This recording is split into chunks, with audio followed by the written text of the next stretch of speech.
Hello दोस्तों, आप सबको मेरा राधे श्याम सीताराम। जय माता दी। आज मैं आप सबको नवरात्रि के दूसरे दिन की कथा माँ ब्रह्मचारिणी की कथा सुनाने के लिए आई हूँ। तो चलिए कथा को स्टार्ट करते हैं। नवरात्रि के दूसरे दिन माँ दुर्गा के ब्रह्मचारिणी स्वरूप की पूजा की जाती है। माँ ब्रह्मचारिणी को ज्ञान और तप की देवी कहा जाता है। दोस्तों, माँ ब्रह्मचारिणी ने ही भगवान शिव को पति रूप प्राप्त करने के लिए कठोर तपस्या की थी। तो प्रिय मित्रों, आइए जानते हैं इस दिन की खास बातें। नवरात्र के दूसरे दिन माँ दुर्गा के देवी ब्रह्मचारिणी स्वरूप की पूजा करने का विधान है। प्रिय मित्रों, माँ ब्रह्मचारिणी के दाएं हाथ में माला और बाएं हाथ में कमंडल है।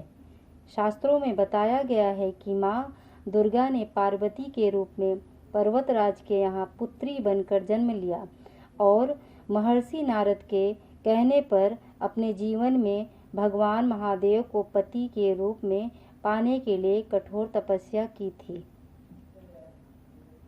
प्रिय मित्रों, हजारों वर्षों तक अपनी कठिन तपस्या के कारण ही इनका नाम तपस्विनी या ब्रह्मचारिणी पड़ा। उन्हें त्याग और तपस्या की देवी माना जाता है। प्रिय मित्रों, अपनी इस तपस्या की अवधि में इन्होंने कई वर्षों तक निराहार रहकर और अत्यंत कठिन तप से महादेव को प्रसन्न कर लिया। इनके इसी रूप की पूजा और स्तवन दूसरे नवरात्र पर किया जाता है।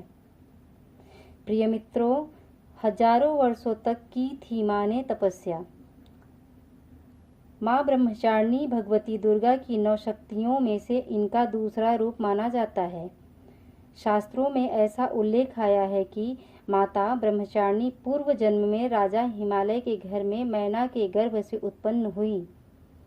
प्रिय मित्रों, देवर्षि नारद के कहने पर माता ब्रह्मचारिणी शिव को पति के रूप में प्राप्त करने के लिए जंगल में जाकर हजारों वर्ष के फल खाकर कठिन तपस्या की थी।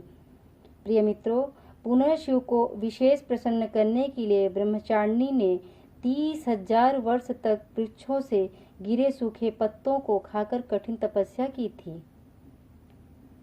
प्रिय मित्रों, ब्रह्मचारिणी माँ की उपासना एवं आराधना करने से भक्तों को अनेक प्रकार की सिद्धि प्राप्त होती है, जैसे तप, त्याग, वैराग्य, सदाचार इत्यादि की वृद्धि होती है।